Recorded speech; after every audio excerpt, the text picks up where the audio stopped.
বন্ধুগণ, পুজোতে আমার মতন ভলকানো কোল্ড কফি খেতে চান? কিভাবে এই কফি বানালাম জানতে হলে ভিডিওটা প্রথম থেকে শেষ অবধি দেখতে হবে। আগ্নেয়গিরি বা ভলকানো পাহাড় বা ভূপৃষ্ঠের ফাটলকে বোঝায়, মানে ভূ অভ্যন্তরস্থ উত্তপ্ত গলিত শিলা বা লাভা প্রচণ্ড বেগে ভূপৃষ্ঠে বেরিয়ে আসতে থাকলে তাকে আমরা আগ্নেয়গিরি বা ভলকানো বলি। আমার এখানে উল্টোটা, এখানে কোল্ড কফি কাপের ভেতর থেকে বেরিয়ে আসছে ভলকানো কোল্ড কফি।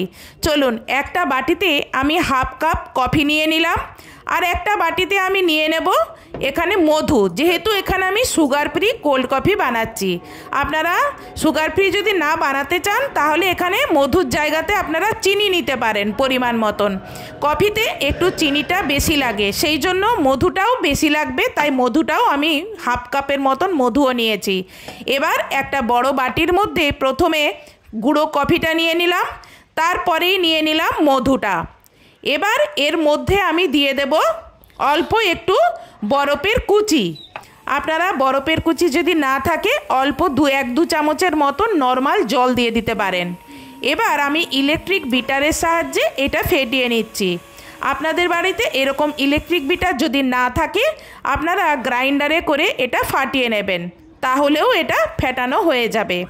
আর এই রকম মাঝে মাঝে ধার থেকে হাতার সাহায্যে কাচিয়ে কাচিয়ে এগুলো মিডিলে দিয়ে দিচ্ছি, যাতে সম্পূর্ণভাবে ঠিক করে ফাটানোটা হয়। এবার যখন এইভাবে সুন্দর করে এরকম ফেনা টাইপের হয়ে যাবে, মানে যখন আমি এই ইলেকট্রিক বিটারের কাঁটাটা ওঠাবো দেখবেন তখন কিন্তু আর এই যে ফেটানো কফিটা ওটা আর পড়ে যাচ্ছে না, জানবেন এটা ঠিকঠাক ফেটানো হয়ে গেছে। দেখুন এই রকমভাবে ফেটানোটা হবে। এবার আমি হাতার সাহায্যে কাচিয়ে এগুলো মিডিলে নিয়ে নিচ্ছি, আর ওই কাঁটাতে যেগুলো লেগে আছে সেইগুলোও আমি কাচিয়ে এগুলো নিয়ে নেব। যেহেতু সামনেই পুজো, সাজগোজ করে নতুন জামা কাপড় পরে প্যান্ডেলে প্যান্ডেলে ঠাকুর দেখতে যাবেন, তাই একটু আধটু তো গরম লাগবেই, তখন ঠান্ডা কিছু তো খেতে ইচ্ছে করবে। তা আগে থেকে যদি এইভাবে কফিতে মধু অথবা চিনি আর অল্প একটু জল দিয়ে এইভাবে ফেটিয়ে আগে থেকে ডিপ ফ্রিজে রেখে দেন, তাহলে সেই দিন যখন যখন আপনার খেতে ইচ্ছে করবে পুজোর সময় তখনই আপনি ডিপ ফ্রিজ থেকে বের করে ভলকানো কোল্ড কফিটা বানিয়ে খেয়ে নিতে পারবেন। এটা ডিপ ফ্রিজে রাখলে আইসক্রিমের মতন জমে যায় না। চলুন, এটা ভরে নিয়েছি, এবার এটা আমি ডিপ ফ্রিজে রেখে দিলাম। এবার যেদিন আমার খেতে মন চাইবে তখন ডিপ ফ্রিজ থেকে বের করাবো, আর একটা কফি কাপ বা একটা কফি গ্লাস নেব। যেহেতু কোল্ড কফি বানাচ্ছি তাই জন্য সবার প্রথম বরফের কুচি দিলাম, তারপর একদম ঠান্ডা চিল্ড দুধ দিলাম। এবার ফেটানো কফিটা 1 থেকে 2 চামচের মতন দিয়ে দিলাম।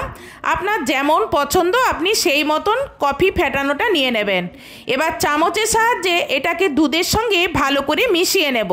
এবার টেস্টটা দুগুণ করার জন্য ওপর থেকে চকলেট সিরাপ দিলাম, তার উপরে ফেটানো কোল্ড কফি দিলাম, আবার উপরে ডেকোরেশন করার জন্য চকলেট সিরাপ দিলাম।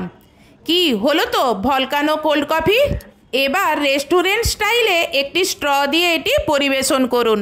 দেখলেন তো কত সহজ ভলকানো কোল্ড কফি বানানো। একবার আপনিও এইভাবে বানিয়ে খেয়ে দেখুন, কি দারুণ খেতে। আজকের এই ভিডিওটা আপনার কীরকম লাগলো? যদি ভালো লেগে থাকে তাহলে ভিডিওতে লাইক, কমেন্টস এবং শেয়ার করবেন, আর চ্যানেলে যদি নতুন হন তাহলে চ্যানেলটি সাবস্ক্রাইব করবেন, আর ফেসবুক থেকে যদি দেখে থাকেন তাহলে ফেসবুকটি ফলো করবেন। সত্যি কথা বলতে পুজোর সময় বাড়িতে অনেক গেস্টও আসে। এটা যদি আগের থেকে বানিয়ে ডিপ ফ্রিজে স্টোর করে রাখেন তাহলে চটজলদি তাদের এটা তৈরি করে আপনি পরিবেশনও করতে পারবেন। আজকের মতন এখানেই ভিডিওটা শেষ করছি। নেক্সট ভিডিওতে আপনার সঙ্গে আবার দেখা হবে। বাই।